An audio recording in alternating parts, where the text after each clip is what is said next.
Hello everyone, Vishwakarma পুজোর দিন ছিল মেয়েদের এক্সাম, তো তাই মেয়েকে স্কুল থেকে বাড়ি নিয়ে চলে আসছি, কারণ আমাদের বাড়িতে একটা অনুষ্ঠান আছে। আমরা একসাথে আবার মেট্রোতে আসলাম। বাড়িতে এসে এইবার ছাদে উঠে গেছি। এখানে মামা সোনামা ঘুড়ি ওড়াচ্ছে। এরপর এখানে খাওয়া দাওয়ার কিছু আয়োজন করা হয়েছে। রাশিয়ান স্যালাডটা প্রত্যেক বছর জয়দীপের বন্ধুই বানিয়ে নিয়ে আসে। এখানে ওরা ঘুড়ির প্রস্তুতি করছে। এখানে সব থেকে বড় সদস্য ঘুড়ি ওড়াচ্ছে। এরপর সবাই মিলে ছাদে উঠে খুব এনজয় করলাম। জয়দীপের এক বন্ধুর মেয়ে হয়েছে, তার অন্নপ্রাশন, সেই নেমন্তন্নর কার্ড দিল আমাদের। এখানে খাবার দাবার চলে এসছে। অনেকক্ষণ ধরেই বায়না করছে, মা আমাকে খেতে দিয়ে দাও, আমার খুব খিদে পেয়েছে।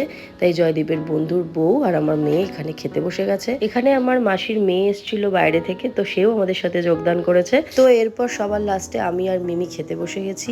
সবাই বাড়ি চলে গেছে, কিন্তু সোনামাকে আমি রেখে দিয়েছি, যেহেতু মেয়ে ওকে ছাড়া থাকবে না। মেয়ের যেহেতু পরীক্ষা, তাই মেয়েকে এখানে আমি একটু পড়তে বসিয়ে দিয়েছি। ভিডিওটা ছিল এই পর্যন্ত। Thanks for watching. বাই।